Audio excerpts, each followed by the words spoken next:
우리 같이 말씀 보겠습니다. 마태복음 4장 12절로 17절까지 말씀입니다.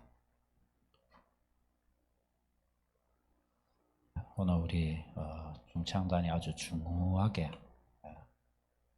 임마누엘 오시옵소서 찬양해 줬습니다. 오늘이 축복된 또 말씀 안에서 자유를 얻는 시간이 되시기를 바랍니다. 마태복음 4장 12절로 17절 말씀 보겠습니다. 교독하겠습니다. 예수께서 요한이 잡혔음을 들으시고 갈릴리로 물러가셨다가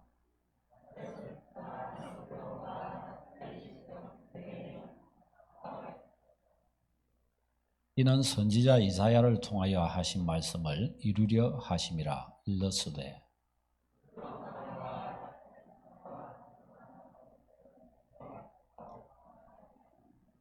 흑암에 앉은 백성이 큰 빛을 보았고 사망의 땅과 그늘에 앉은 자들에게 빛이 비치었도다 하였느니라.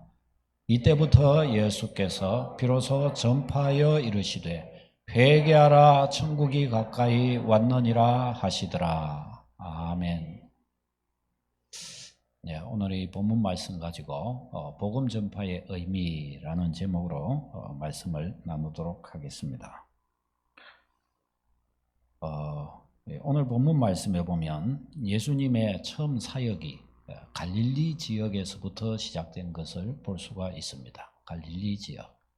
이 갈릴리 지역은 저 지도 전체가 저기 가나안 땅이라고 하면 이 붉게 이렇게 박스로 해놓은 지역이 갈릴리 지역입니다. 이 게네사렛 호수가 저희는 이 갈릴리 바다죠. 그 주변 지역입니다. 저 지역은 그러니까 팔레스틴 가나안 땅의 최북단에 있는 지역이라고 볼 수가 있고 저 지역을 분배받은 지파가 4지파입니다. 아셀, 납달리, 스불론, 이사갈 지파입니다. 그런데 이 지파들에게 이 땅이 분배되었는데 나중에 저 땅이 이제 북이스라엘 땅이거든요. 북이스라엘 땅. 그 북이스라엘이 이 주전 722년에 멸망하면서 아수르에 저 땅이 복속됩니다. 그리고 아수르가 멸망했을 때 바벨론에 저 땅이 바벨론 땅이 또 되기도 하고 그 바벨론이 멸망하면서 또 페르시아 땅이 되고 페르시아가 멸망하면서 헬라, 마게도냐 땅이 되고 애굽한테도 또 저 땅이 또 빼앗기기도 했습니다. 그러니까 저 지역은 계속해서 그냥 이방인들에게 빼앗기고 또 이방인들 저곳에 살던 유대인들은 이방인들과 그러니까 막 혼합 결혼을 하고 이렇게 해가지고 소위 말하면 유대인들의 눈에는 저곳이 그렇게 소위 신앙적으로 깨끗한 그런 땅이 아니었습니다. 그래서 이 갈릴리 지역을 두고서 유대인들 사이에서는 터부시했습니다. 혼합 종교들이 저곳에 만연하고 또 순수 혈통들이 저곳에는 또 별로 없어요. 그래서 저 갈릴리 지역을 부를 때 이방의 갈릴리라고 그렇게 불렀던 것입니다. 오늘 본문에서도 그래서 이방의 갈릴리야라고 그렇게 말씀하죠. 사람들 그래서 유대인들은 이 갈릴리 지역을 보면서 아주 경멸하는 눈으로 그래서 갈릴리 지역을 이렇게 보았고 저 갈릴리에서는 하나님을 뭐 좀 은혜와 축복을 기대할 게 없다. 저 갈릴리에 무슨 선한 선지자가 날 수 있겠느냐? 저들은 그렇게 생각을 했습니다. 요한복음 7장 41절 읽어보겠습니다. 어떤 이들은 그리스도가 어찌 갈릴리에서 나오겠느냐? 7장 52절요. 시작. 찾아보러 갈릴리에서는 선지자가 나지 못하느니라. 아멘. 갈릴리에 대한 사람들이 기대감이 없는 거예요. 유대인들은 갈릴리를 아주 터부시하면서 갈릴리 사람이다 그러면은 뭐 어떻게 좀 한편 이렇게 좀 아래로 이렇게 보았던 그런 지역이 이곳 갈릴리였습니다. 그런데 예수님께서는 어디에서부터 복음을 전하기 시작하셨냐? 이 갈릴리로 가셔서 이 갈릴리에서 첫 사역을 시작하셨어요. 갈릴리에서부터 복음을 전하기 시작하셨습니다. 자, 오늘 여기에서 이제 몇 가지 교훈을 좀 얻고자 합니다. 오늘 본문이 알려주는 첫 번째 교훈은 하나님의 말씀은 그대로 성취된다는 것을 우리에게 알려줍니다. 예수님이 갈릴리에서부터 천국 복음을 전하기 시작하셨다라고 말씀하셨는데 이것은 그냥 상황이 그렇게 이끌어 갔기 때문에 어쩔 수 없이 갈릴리에서 복음을 전하셨다 그런 게 아니었습니다. 이것은 오늘 본문이 뭐라고 그래요? 이사야 선지자의 예언이 있었고 예수님이 갈릴리로 가신 것은 바로 이 이사야 선지자의 예언의 성취를 위해서 가신 것이었다. 그렇게 알려줍니다. 그러니까 예수님은 그 선지자들, 하나님께서 선지자들을 통해 예언하신 그 예언의 성취자이심을 우리는 분명하게 알 수가 있습니다. 그 이사야 선지자는 어떤 사람이었냐? 이 사람은 주전 8세기 선지자입니다. 대략 740년에서 700년 사이에 이렇게 사역을 했던 남유다에서 활동했던 선지자입니다. 그러니까 북이스라엘은 주전 722년에 멸망했기 때문에 남유다에서 사역하면서 어떻게 해요? 북이스라엘의 멸망을 직접 목도했던 선지자입니다. 그러니까 이사야 선지자가 활동했던 이때 북이스라엘에 속해 있었던 이 갈릴리 지역은 어떻게 해요? 아수르에 복속되어져 있는 상태였습니다. 그러니까 흑암한 땅이요, 어둠에 눌려 있는 땅이요, 소망이 없는 땅으로 저것은 있었단 말이죠. 그런데 이사야 선지자는 이 땅을 보면서 이사야서 9장 1절 2절에 나오는 말씀, 오늘 본문이 그 이사야 9절을 인용하고 있죠. 이 9절을 인용하면서 바로 이 어둠의 땅에 때가 되어 빛이 비치게 될 것이다 라고 이사야 선지자는 그렇게 예언을 했습니다. 그리고 이 예언은 어둠 땅에 빛이 비친다고 했던 그 빛은 다른 빛이 아니라 사람 살만한 곳이 될 것이다, 그런 정도의 문제가 아니라 바로 인류를 구원하신 구원의 빛이 비치게 될 것이다 라는 의미로 주어진 예언이었습니다. 그리고 예수님은 이 예언을 이미 알고 계셨고 예수님이 오셔서 그야말로 이 예언을 성취하시기 위해 갈릴리로 이렇게 가셨고 갈릴리에서 첫 사역을 시작하셨던 것입니다. 갈릴리로 가셔서 여기에서 복음을 전하기 시작하신 거예요. 복음이 선포되는 것은 빛이 비치는 것입니다. 성경에 보면은 구약 성경에는 예수 그리스도에 대한 예언이 대략 300개 이상 정도 있다고 합니다. 제가 다 세보진 않았지만 그렇게 많아요. 예수 그리스도에 대한 예언이. 근데 그 중에서 예수님의 재림하심을 빼면은 나머지 모든 것들이 어떻게 해요? 예수님의 탄생, 예수님의 사역, 예수님의 죽으심, 예수님의 부활, 그리고 교회 시대, 성령의 오심, 이 모든 것 속에서 다 성취되었어요. 그 300여 개의 그 예수 그리스도에 대한 예언이 100% 다 성취가 되었습니다. 여러분, 사람의 예언, 일반적으로 예언가, 뭐죠? 그 예언, 유명한 사람들 있잖아요. 노스트라, 다무스, 그래 배가 불러, 다무스. 그 다무스인가 보네. 근데 그 사람 예언 100% 이루어지냐? 그런 거 없습니다. 몇 개 끌적끌적 해갖고 끼워 맞춰가지고 몇 개 좀 이루어졌나? 이래가지고 노스트라다무스 예언가 그렇게 하는 거예요. 실제적으로 무당도 사람이 있죠. 사람이 막 빈말이라도 막 이 말 저 말 막 쏟아내잖아요. 그럼 그 중에 장차 몇 가지 정도 그거 맞을까요? 적어도 15% 이상은 맞는다고 합니다. 무당의 말도 그렇게 아무 말이나 우리도 집에 던져도 15%는 맞는데요. 15%는. 재밌죠? 그러니까 노스트라다무스 그런 문제가 아니라 예수님은 100%예요. 100%. 한두 가지가 아니라 300개 이상의 예언이 예수 그리스도 안에서 100% 성취를 보았습니다. 이게 어떻게 해서 일이 가능한 것일까요? 성경은 하나님의 말씀이기 때문입니다. 여기에서 분명한 것을 알 수 있어요. 어떤 분들은 여기에서 이런 질문을 할 수 있습니다. 성경을 기록한 인간 저자가 다 끼워 맞춘 것 아니겠습니까? 그 정도는 추측할 수 있는 거 아닙니까? 어떤 사람은 그렇게 말할 수 있습니다. 그런데 성경이 어떻게 쓰여졌는지를 아는 사람은 도저히 그렇게는 생각할 수가 없음을 알 수 있습니다. 성경이 어떻게 쓰여졌는지를 보면 인위적으로 조작이 불가능하다는 것을 알 수가 있습니다. 성경은 하루아침에 누가 한 자리에 앉아갖고 쫙 적은 것이 아니에요.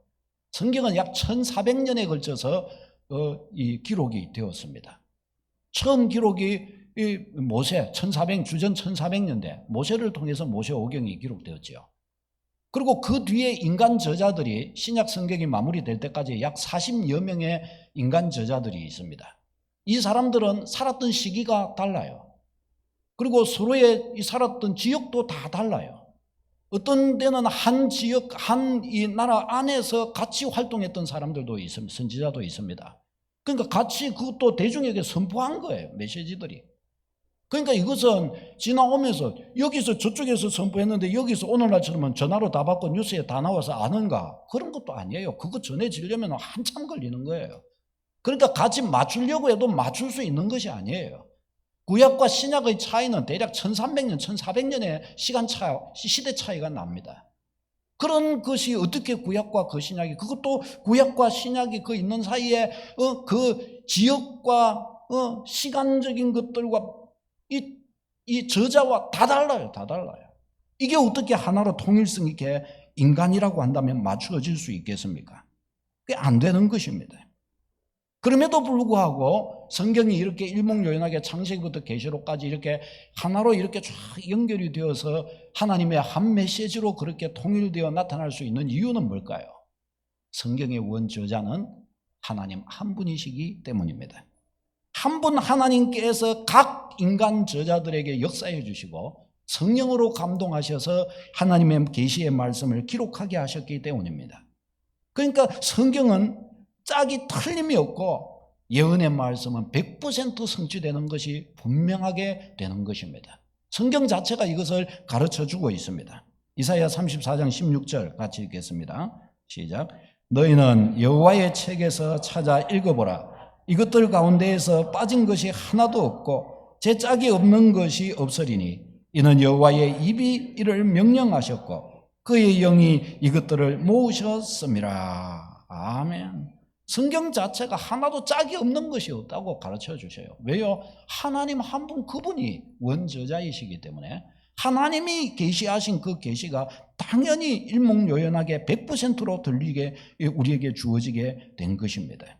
그래서 성경을 진리의 말씀이라고 말하는 것입니다. 성경이 그래서 진리의 말씀이에요.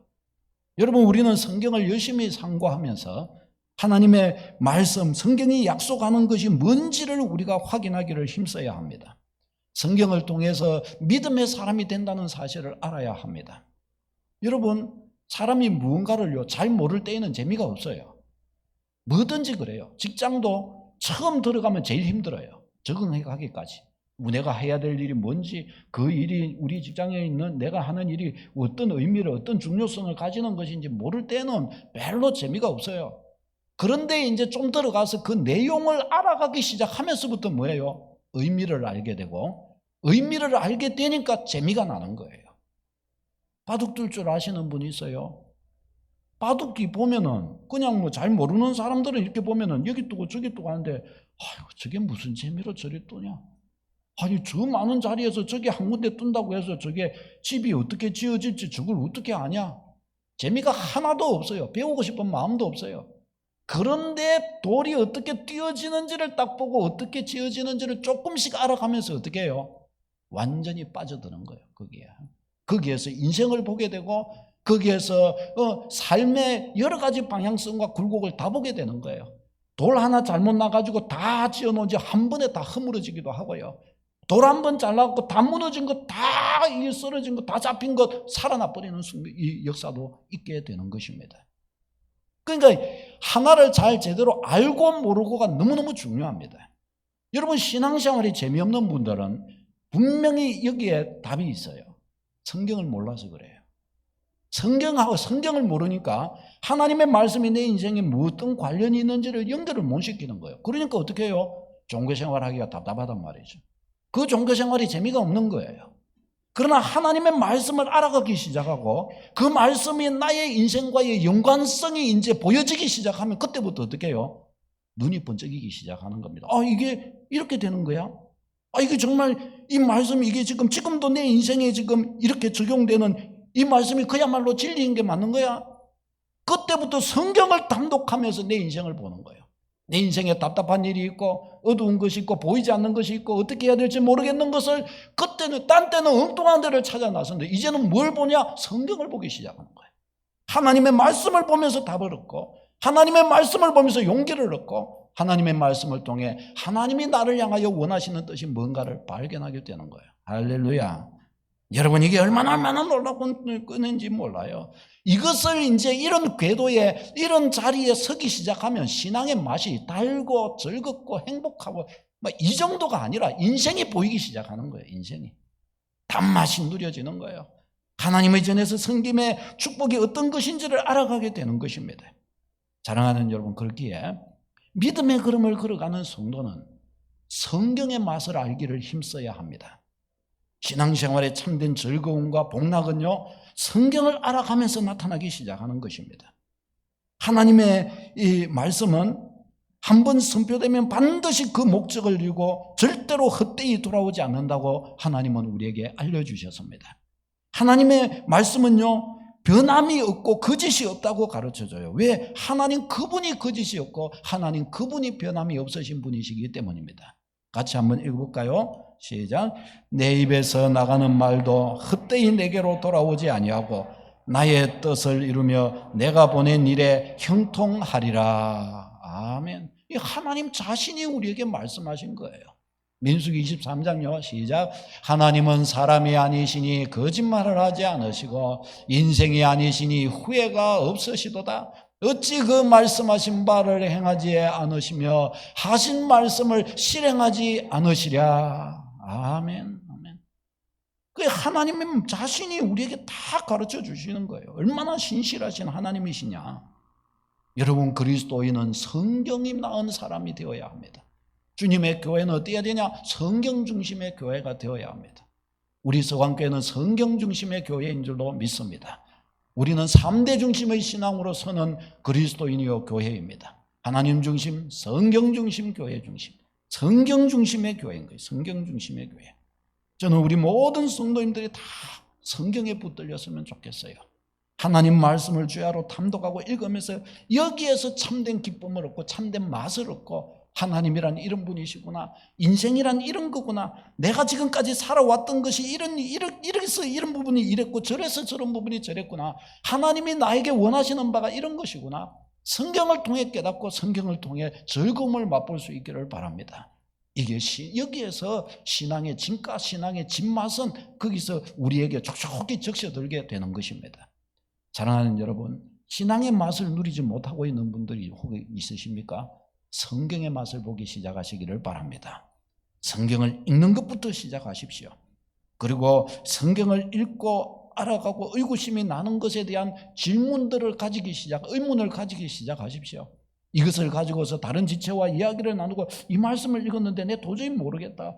이게 이 말씀이 뭔 것 같냐? 물어보기도 하고. 에티오피아 내시 간다게가 어땠어요? 이스라엘 땅 방문하다가 집에 갈 때에 빌립 집사님이 그를 전도하려고 갔는데 그가 어떠고 있었어요? 그가 성경을 떠들어보고 있었다 그랬어요. 이사야서 말씀을 보고 있었다 그랬어요. 그러면서 이 빌립 집사님이 왔을 때 이 말씀이 도대체 무슨 뜻이냐 하고 그렇게 물었어요. 여러분, 이것이 중요한 것이에요. 이것이 믿음의 길을 걸어가면서 성경을 상고하면서 이게 도대체 무슨 말씀인가, 이것이 바로 우리의 관심이고 이것이 우리의 알고 싶어하는 의욕이 여기에 있어야 하는 것입니다. 이것이 신앙의 방식인 거예요. 이것이. 사랑하는 여러분, 다른 그 어떤 것에 대한 재미와 즐거움보다 성경 안에 빠져드는 재미가 최고한 재미인 줄로 믿습니다. 그리스도인은, 우리 성도는 성경의 즐거움과 재미에 빠져야 합니다. 이렇게 될 때 믿음이 온전해지고 제대로 주님 나라의 일도 감당할 수 있습니다. 성경은 하나님의 감동으로 기록된 것으로 교훈과 책망과 바르게 의로 교육하기에 유익하니 이는 하나님의 사람으로 온전하고 하나님의 일을 행하기에도 온전하게 하려 함이라고 그랬습니다. 뭐가요? 성경의 훈련을 받아야 하는 것입니다. 말씀을 나누고 가르치는 일꾼이 되시기를 바랍니다. 하나님의 말씀을 함께 나누고 말씀으로 약한 지체를 세워주는 한 사람이 되기를 사모하시기 바랍니다. 이것을 일컬어 순장이라 그러죠. 우리 성도님들은 순장이 되기를 힘쓰시기 바랍니다. 구역장은 순장이 되어야 합니다. 권찰은 순장이 되어야 합니다. 우리 서왕교회 성도는 순장이 되어야 합니다. 옛날에 순장 해가지고 갖고 무덤에 그냥 묻어버리는 그 순장이 아닙니다. 한 영혼을 자기 어깨 위에 세우는, 말씀으로 어깨 위에 세우는, 말씀을 가르치고 말씀으로 인생을 알려주고 말씀으로 신앙을 알려주는 영적 지도자, 영적 선생, 영적 스승을 말하는 것입니다. 순장이 되어야 합니다. 옆에 분에게 이야기해 주시다. 당신은 순장이 되기를 원하십니까? 아멘 하시기를 바랍니다. 순장의 삶입니다. 1:1 양육을 해보는 것입니다. 말씀의 능력이 어떠함을 어떻게 나에게서 역사하고 그에게서도 또한 역사하는지를 봅니다. 사형리를 나누고 백문일답을 나누고 기초 성모임 교제를 나누고 11권의 신앙 개념을 나누고 더 나아가서 이제 성경 각권으로 들어가서 말씀을 나누고 교리 문답을 나누고 말씀들이 나눠갈 게 너무너무 많고 알아가야 될 게 너무너무 많고 그 안에서 우리가 깨달아야 되고 질문해야 될 게 너무너무 많아요. 거기에 우리 인생의 거기에 답이 거기에서 나와 있어요. 우리는 이것을 탐독할 수 있도록 해야 합니다. 지체들과 모여서 여기에서 상당수는 이미 이렇게 할 수 있는 경지에 이르렀습니다. 그냥 책 보면 바로 답이 나오고 나눌 수 있는 경지에 이르는 분이 많이 있습니다. 그걸 사장시키지 마시고 사용하는 축복이 있기를 바랍니다. 사용하시기를 바랍니다, 여러분. 여러분, 이게 너무너무 중요합니다. 성경이 뭐예요? 성경은 하나님의 말씀이에요. 말씀은 100% 그대로 되는 거예요. 이 말씀 딱 붙드시기를 바랍니다. 오늘 예수님은 그 성경이 이루어질 것을 위해서 갈릴리로 가신 거예요. 이거 보여주는 거예요. 성경은 믿음직하다 가르쳐 주신 거예요. 자, 그 다음에 두 번째, 오늘 말씀이 알려주는 것은 복음이 전해지는 것의 의미를 우리에게 알려줍니다. 복음이 전해진다 하는 것의 첫 번째 의미는 그 사람에게 하나님의 진노가 끝났다는 것을 가르쳐 주는 것입니다. 어떤 누군가에게 나를 통해 복음이 전해진다. 내가 처음 복음을 받았을 그때에 하나님께서는 나에게 사인을 주시는 거예요. 네 인생의 진노가 끝났다. 네 인생에 지금 진노가 끝났느니라. 네 인생에 하나님의 진노하심이 끝났고 하나님의 심판이 형벌이 네 인생에 끝났느니라. 그것이 끝났음을 하나님께서 가르쳐 주시는 것입니다. 이사야 선지자가 본문의 예언을 선포할 때 사실은 이 북이스라엘은 이미 심판을 받아 멸망했고 남유다도 하나님의 진노 가운데 있었습니다. 그래서 북이스라엘의 이 갈릴리 땅에는 지금 이 흑암이 가득히 임하여 있고 남유다 땅도 죄악으로 고통하면서 하나님의 진노의 채찍을 받고 있는 중에 있었어요. 그래서 남유다도 굉장히 힘들었습니다. 멸망을 기다리고 있었습니다. 그런데 이런 순간에 이사야 선지자는 저 북이스라엘에 가장 고통하고 있는 저 이방의 갈릴리, 저 지역을 향해서 선포합니다. 장차 때가 이르리니 저 어둠의 땅에 빛이 비치게 될 것이다 하고 선포를 했습니다. 그런데 이 선포가 이 빛이 비치게 될 것이다. 이 선포가 결국은 뭐였어요? 예수 그리스도의 복음이 선포되는 것을 말한 것이었습니다. 예수 그리스도의 복음이 선포되는데 지금 하나님의 진노와 흑암과 어둠이 있는 이곳에 빛이 비치게 되는 그 순간이 바로 어떤 순간이라고요? 복음이 선포되는 순간이라는 거예요. 지금 예수님이 갈릴리로 가셔서 거기서 복음을 선포하는 이것이 바로 빛이 비치게 될 것이다. 이사야가 예언했던 그 일의 성취라는 것입니다. 이것을 다시금 우리의 시대로 우리에게로 끌어오면은 복음이 선포되는 그 자리는 바로 뭐예요? 어두운 땅, 하나님의 진노가 있는 그 땅에 생명의 빛, 축복의 빛이 비치는 바로 그 자리가 되는 거예요. 하나님의 심판이 끝났다는 것이 선포되는 바로 그 자리라는 것입니다. 여러분 이것을 잊지 마시기를 바랍니다. 여러분 복음이 선포되는 것을 쉽게 생각하면 안 돼요. 이것은 하나님께서 네 인생을 향한 진노가 끝났음을 선포해 주고 계시는 것입니다. 나의 마음에 누군가를 향해 복음을 전하고 싶으면 의욕이 생기잖아요. 내가 지나가다가 누군가에게든지 전도지 한 장이라도 주는 것이 생기잖아요. 하나님 편에서는 이것이 우리 머리털까지 세시는 분에게서는 우리를 통해 행하신 그 일들하고 절대로 우연이 없음을 믿으시기를 바랍니다. 우리를 통해 전도지 한 장을 누군가가 그걸 받았다면 사실은 하나님 편에서는 그 사람의 인생을 향하여 말씀하시는 거예요. 내가 네 인생의 진노를 끝내주고 싶다. 내가 네 인생의 저주를 끝내주고 싶다.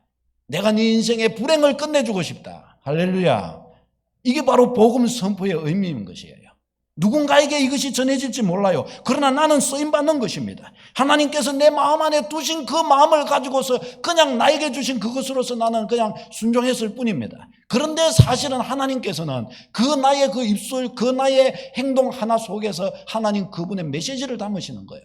얘야, 네 인생의 진노가 끝났고 네 인생의 눈물이 끝날 때가 왔다. 이것을 말해주고 싶으신 거예요, 하나님께서는. 복음이 전해진다는 것은 그런 중요한 의미가 있는 것입니다. 이 복음을 붙든다면 그러니까 어떻게 돼요? 즉시 하나님의 진노가 그 인생에서 끝나는 순간을 그는 맞이하게 될 것입니다. 그 다음에 두 번째는 하나님의 축복이 그의 앞에 몰려와 있다는 것을 알려주는 것입니다. 복음이 선포되는 순간은 진노 끝뿐만 아니라 이제부터 하나님의 축복, 하나님의 은혜, 하나님의 손길이 너를 붙들어 줄 것이다 하는 하나님의 축복의 보따리가 그의 앞에 왔음을 선포해 주고 있는 것입니다. 이 축복의 보따리를 네가 풀어야 된다. 축복의 보따리를 네 앞에 갖다 주니 이 축복의 보따리를 이제 풀어라. 네가 풀고 그 축복 하나씩 하나씩 끄집어내라. 너의 것을 만들라. 하나님은 이제 그렇게 말씀하시는 것입니다. 이사야서는 총 66권으로 되어 있습니다. 근데 이사야서 이 66권은 두 부분으로 나누어집니다. 아주 확연하게 두 부분으로 나누어집니다. 어느 정도로 확연하게 나누어지는가 하면 후대의 신학자들은 이 이사야서를 보면서 이 이사야서 저자는 두 명이 아닌가, 이 두 명인 것 같다 오해할 정도였습니다. 왜 그러냐? 너무 두 개의 내용 차이가 너무 확연하기 때문에 한쪽에서는 거의 완전 저주와 심판이 쫙 깔려 있고 다른 한쪽 한편에서는 완전히 축복으로 쏟아 부어버린 거예요. 그러니까 너무 두 가지가 완전히 선이 그어져 있으니까 이거는 저자가 완전 다른 것이다 그렇게 볼 정도였습니다. 어떻게 이사야서가 분류가 되냐? 1장에서 39장까지 40장에서 66장까지 끊어집니다. 1장에서 39장까지는 대부분이 하나님의 진노와 심판에 관해 선포합니다. 이사야서 1장에서 처음부터 나오는 내용이 벌써 하나님의 진노와 심판입니다. 슬프다 하늘이 여더래야 땅이여 귀를 기울이라. 내가 내 백성을 이렇게 길렀더니 저들이 하나님을 거역하였도다. 소는 그 임자를 알고 나귀는 주인의 구유를 알지만은 내 백성은 자기 하나님을 알지 못한다. 슬프다 범죄한 백성이여. 막 소리를 질러요. 이게 이사야서 처음 시작이에요. 이사야서 40장도 딱 넘어가면 위로하라 위로하라 내 백성을 위로하라 부터 이렇게 시작해 들어가게 됩니다. 여러분 이게 뭐와 비슷합니까? 이사야서가 66권이고 1장에서 39장이 나오고 40장에서 66장까지 27권이 나오고 27장이 나오고 뭐예요? 66, 39, 27 그렇죠. 성경 66권이죠. 딱 그거 어떻게 그렇게 딱 맞아지는지. 그래서 이사야서는 성경의 초조판이라는 말을 하기도 하고 이사야서는 구약의 복음서라는 말을 하기도 합니다. 자, 그런데 이사야서가 진행돼 40장이 딱 넘어가려고 할 때 이때 40장에 위로하라 위로하라 내 백성 위로하라 하면서 메시아에 대한 이 예언들이 확 이제 그때부터 쏟아지거든요. 근데 이 메시아의 예언이 오기 이전 39장까지가 뭐냐? 진노와 심판이에요. 진노와 심판. 얼마나 격렬하게 이스라엘 백성들의 죄악들을 지적하면서 너 그거 다 죽는다 하면서 막 심판을 쏟아내요. 곧 멸망한다. 나라도 곧 망하고 너 다 포로로 잡혀간다 하면서 막 하나님이 진노를 쏟아내셔요. 그런데 바로 이어가지고 위로하라 위로하라 하면서 하나님의 은혜와 축복이 쏟아지게 된단 말이죠. 여러분 이것은 그야말로 성경 진리, 복음 진리를 그대로 옮겨놓은 것입니다. 여러분 우리가 예수님을 모실 때 복음의 선포는 결국 뭐와 직결되어 있어요? 죄의 심판과 직결되고 회개와 직결됩니다. 죄의 심판과 회개가 없이는 제대로 된 복음이 들어가지 못해요. 그러니까 왜 그런가? 복음은 죄를 끝내는 것이 복음이기 때문에 죄의 심판과 회개가 반드시 따른다는 거예요. 복음의 시작에서. 그래서 예수님을 영접할 때 반드시 들어가야 되는 항목이 뭐예요?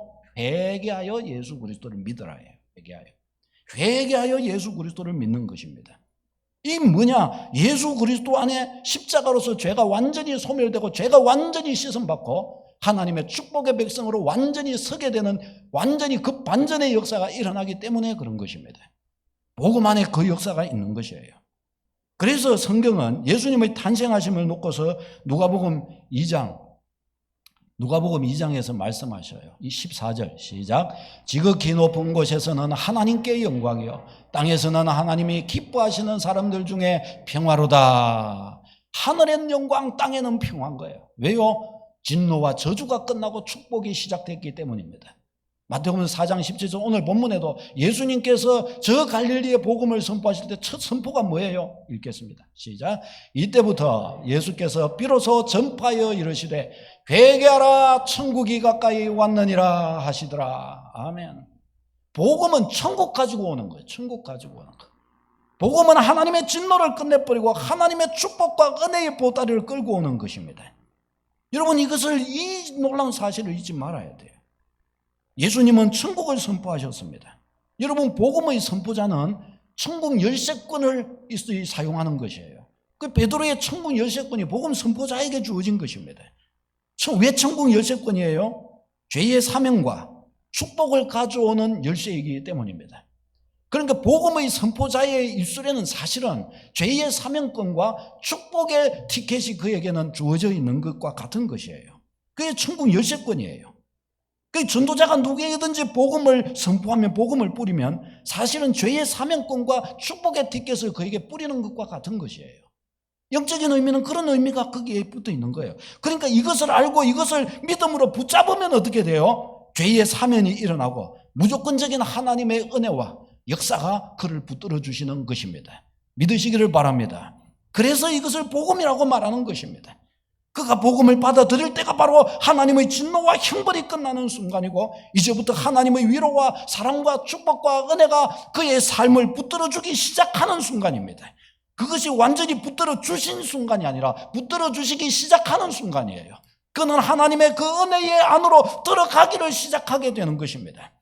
그렇기에 본문은 갈릴리 땅에 복음이 전해지는 것을 두고서 흑암한 땅에 흑암에 앉은 백성이 빛을 보았고 사망의 땅과 그늘에 앉은 자들에게 빛이 비치었다라고 이렇게 선포하고 있는 것입니다. 사랑하는 여러분, 이것을 보면 복음이 전해진다는 것은 어마어마한 사건이 아닐 수 없어요. 그의 인생의 저주가 끝나고 하나님의 복과 은혜가 시작된 것이에요.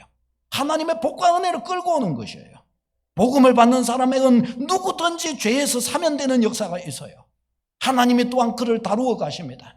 그렇기에 하나님이 그를 다루어 가시면서 그가 하나님의 다루어짐을 받으면 받을수록 들어오면 나가며 그의 영혼에서부터 시작하여 축복의 역사가 나타나기 시작합니다.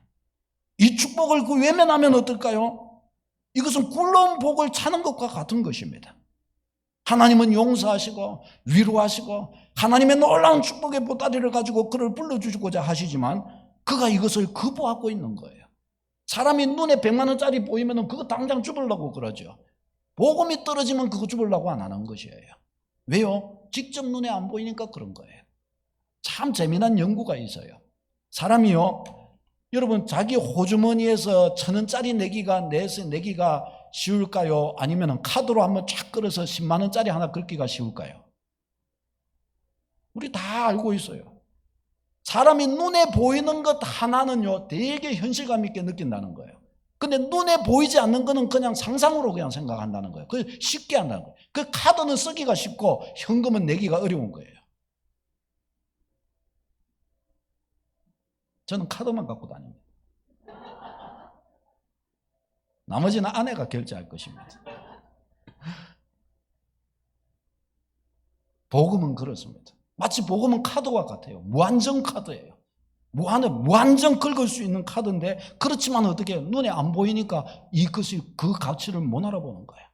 사람들은 자기 앞에 뻘뻘거리면서 10원짜리 100원짜리 그런 인생의 눈앞에 보이는 그거 가지고 뻘뻘거리면서 사람은 살아가요. 하나님은 무한정의 카드를 우리에게 주시는데 그것을 우리는 쓸 줄도 그것을 사용할 줄도 그것을 사모할 줄도 모르는 것입니다. 그러니 그는 여전히 진노와 저주 아래에 머물러 버리고 맙니다. 여러분 복음을 거부하는 것은 하나님의 그 무한정 축복을 놓치는 것이 됩니다. 그래서 성경은 장차 이 사실을 알게 되면 그는 땅을 치고 후회하게 될 것이라고 말씀하십니다. 같이 한번 읽어볼까요? 마태복음 13장 시작. 세상 끝에도 이러하리라. 천사들이 와서 악인 중에서 악인을 풀무불에 던져 넣으리니 거기서 울며 이를 갈리라. 아멘. 불못불에 들어가고 나서 이제 그때 거기서 울며 일을 간다는 것입니다. 이 일을 간다는 것은 원한으로 일을 가는 게 아니고 억울해서 자기의 어리석음이 탄식이 돼서 막 내가 어찌 그랬을까 하고 그러는 거예요. 그렇게 된다는 것입니다.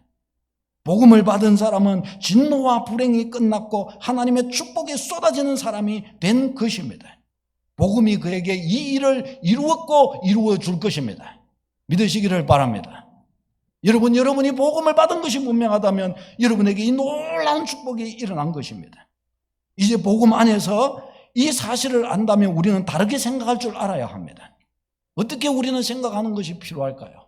먼저는 우리는 예수 그리스도의 복음 안에서 매일의 삶 속에 죄책감이나 부정적인 생각이나 연약함이나 불행하게 만들 만한 그쪽의 것들을 우리는 가까이 하지 않도록 해야 합니다. 우리의 삶을 망쳐버릴 만한 것들, 우리의 심령과 내면을 망쳐버릴 만한 것들에게 그것에게 영혼을 빼앗기지 마시기 바랍니다. 죄책감이 있습니까? 부정적인 생각이 있습니까? 실패와 낙심과 여러 가지 이 인생의 무거운 짐을 질만하게 만드는 것이 있습니까? 그때 복음을 기억하시기를 바랍니다. 예수 그리스도의 복음이 나를 저주에서 해방시키지 않았는가? 예수 그리스도의 복음이 나에게 놀라운 하나님의 축복을 끌어온 것이지 않은가? 이것을 인식하고 인정하시기를 바랍니다. 예수님의 십자가로 인해서 우리는 이미 용서받았고 이미 자유를 얻은 백성이라는 사실을 여러분 놓치지 말아야 합니다. 이제 이와 같은 것들이 우리의 삶 앞에 부딪혀 온다면 다시금 생각하시기 바랍니다. 우리가 매일매일 생각할 것이 뭐냐? 하나님의 나에게 약속하신 축복이 무엇인가? 이 질문을 던지시기 바랍니다. 이런 일들 앞에, 이런 어려움들 앞에서 하나님의 나에게 축복해 주신 약속하신 그 축복에 의한다면 이 어려움은 어떤 것이 되겠는가? 이 어려움의 결국은 무엇이 되겠는가? 내가 이 하나님의 약속을 붙든다면, 내가 믿음으로 이 약속과 함께 걸어가는 삶을 산다면 우리를 시건치 아니하시고 거짓이 없으신 하나님은 이것을 결국은 어떻게 만드시겠는가? 이것을 꿈꾸고 이것을 생각하고 매일매일 이것을 묵상하시기를 바랍니다. 이 질문을 던지시기를 바랍니다. 그리고 이 질문에 대한 답을 찾는 시간을 자꾸 가져야 합니다. 부정적이고 어두운 생각에 붙들리지 마시기를 바랍니다. 물리치시기를 축복합니다. 옆에 분에게 우리 이야기해 주십시다. 부정적이고 어두운 생각들을 몰아내시기를 바랍니다. 아멘. 그다음에 두 번째 중요한 것이 뭔가 하면 복음의 이 놀라운 축복을 안다면 이 복음을 가만두면 안 됩니다. 이 복음의 축복을 이웃과 나누어야 합니다. 계시록 3장 20절 다 같이요. 시작. 볼지어다 내가 문 밖에 서서 두드리노니 누구든지 내 음성을 듣고 문을 열면 내가 그에게로 들어가 그와 더불어 먹고 그는 나와 더불어 먹으리라. 아멘. 아멘. 이 복음의 축복을 나누면 주님께서는 어떻게 해요? 그 순간 그 사람의 마음의 문을 두드리고 네가 나를 받아라, 네가 나를 받아, 내가 축복의 보따리를 들고 너 앞에 왔느니라. 주님의 안타까운 마음이 여기에 있는 것을 볼 수가 있습니다. 그러니까 우리가 복음을 던지는 순간, 복음을 이렇게 올려드리는 순간, 선포하는 순간은 이 놀라운 축복의 순간인 것이에요. 이것을 어떻게 우리가 가만히 있을 수 있겠습니까? 그가 이 복음을 받아들인다면 인생의 결박이 끊어지고 하나님이 그의 인생을 축복의 삶으로 변화시켜 가십니다. 문을 열면 마음의 문을 여는 거죠. 마음의 문을 열면 예수님이 내 안에 들어오신다고 말씀하십니다. 성령의 내주를 하심을 말하는 거죠. 성령으로 내주하셔서 어떻게 해요? 내가 그와 더불어 먹고 그는 나와 더불어 먹으리라. 우리가 함께 같이 교제하는 자리에 서게 될 것이다. 하나님과 함께하는 자리에 선다는 것입니다. 대통령의 참모가 왜 권세가 있어요? 대통령과 한자리에서 먹으면서 늘 같이 친밀하게 주고받으니까 그런 거예요. 하나님이 우리에게 그렇게 해주시겠다는 것입니다. 내가 매일 너와 만나며 너와 이야기 나누어 주겠다. 너의 삶에 어떤 것이든지, 네가 단식하는 것이든지 한탄하는 것이든지 네가 의뢰하는 것이든지 내가 너와 함께하여 너의 소리를 들어주겠다. 너는 나와 함께 이제부터 가는 거다. 내가 너의 삶과 함께 해주겠다. 하나님이 그렇게 해주시는 거예요. 그래서 예수 그리스도 안에서 믿음의 걸음 속에서는 어떻게 해요? 어두움이 물러가기 시작하는 거예요. 캄캄한 속에 어떻게 하나님 앞에 나와서 그냥 교회만 왔다 갔다 이렇게 보았는데 어느 날부터 내 안에 있는 어두움이 조금씩 물러가기 시작하는 거예요. 내 안에 있는 염려와 근심도 조금씩 물러가기 시작하는 거예요. 어느덧 나의 본 모습이 돌아오기 시작해요. 얼굴 때깔도 아름다워지기 시작하고 마음의 어두움이 기쁨으로 바뀌기 시작하는 거예요. 행복감이 찾아오기 시작하는 것이에요. 변화가 생기기 시작하는 거예요. 내 인생을 결박하고 있던 그 무언가, 그 무엇든 그 알지 못했던 어둡게 만드는 그 묻은 어둠의 결박이 어느 순간부터 인간은 그 쇠사슬이 결박이 끊어지는 것을 보게 됩니다. 나를 변화시키시는 거예요. 예수 그리스도 안에서 그 역사가 일어납니다. 죄의 어두운 그늘이 벗어지는 역사가 복음 안에서 일어나는 것입니다. 우리 성도님들 중에도 그렇게 이 지난 역사를 이렇게 보면 많이 그렇잖아요. 주님 앞에 나올 때 아주 두려워 떨며 푸석푸석하고 새카매가지고 이 기쁨, 삶의 기쁨이란 것이 뭔지 모르고 아버지 앞에 왔는데 어느 순간부터 어떻게 해요? 웃음을 찾게 되고 기쁨을 찾게 되고 행복을 찾게 되는 거예요. 어느 순간에부터 삶의 보람이라는 것도 가지게 되고 내 인생에도 이런 날이 오게 되나 그런 것을 보게 되는 것이에요. 그게 우연한 게 아니에요. 그게 그냥 시간 지나서 그런 게 아니에요. 성령이 내주하셔서 그의 영혼을 다루신 것인 줄로 믿습니다. 그의 인생의 저주가 끝났고 하나님의 축복이 시작되었기 때문에 그 축복을 보여주시는 거예요. 저주가 끝나고 축복이 시작된 것을 보여주신 것입니다. 사랑하는 여러분, 복음을, 이런 놀라운 이 복음을 거부한다는 것은 너무너무 안타까운 일이잖아요. 저의 인생에, 우리 가문의 인생에, 가정의 인생에서도 저희 집은 이 축복이 일찍부터 다가왔지만은 대략 10년을 거부했어요. 그러는 사이에 푸석 망해놓고 그 뒤에 이제 그 복을 챙기기 시작했어요. 지나보니까 정말 그렇더라고요. 지나보니까. 여러분 어떠세요? 나에게 처음 이 축복이 다가온 지가 언제였어요? 그 축복이 다가올 때 바로 받았습니까? 아니면 얼마 지나서 받았습니까? 그 사이에 무슨 일이 있었습니까? 틀림없다니까요. 다가온 그 축복 놓치버리면 그냥 그 어둠 속에 그대로 있고 마는 거예요. 늦게서 그거 취하면 늦게라도 취하니까 축복된 거죠. 복음은 그런 능력이 있는 거예요. 이 복음의 능력 절대로 놓치지 말고, 누군가에게 이 복음 전하기 시작했다면 그거 절대로 그 끝 놓지 말고, 그가 이 은혜를, 이 놀라운 것을 놓치고 있는데 그걸 어떻게 한번 해보고 그냥 놔둬버려, 모른 채로 그냥 놔둬버리면 어떻게 해요? 예를 들어서 1억 원짜리 복권에 당첨됐는데 나는 그걸 알고 있어요. 야야, 너 지난번에 그 복권 샀잖아. 그거 1억 원 당첨된 거더라. 근데 걔가 듣는 척도 안 해요. 그래서 다시 그래 하고 듣는 척도 안 하고 다시 넣어놓고 장롱 안에 집어넣어놔요. 그거 뒤에 말해주겠습니까? 말 안 해주겠습니까? 역시 다 말 안 해주겠다. 왜? 내게 아니니까. 내가 산 복권이 아니니까 그만 장롱에 쓰거라. 못됐어요. 못됐어요. 말해줘야죠. 말해줘야죠. 그렇죠. 네 지금 1억 원이 네 장롱에서 쏟고 있다. 때가 지나면 그거 놓친다. 안 된다. 시간 지나면 안 된다. 빨리 끄집어내서 가고 돈하고 바꿔라. 말해주지 않겠어요? 예수의 복음이 그래요.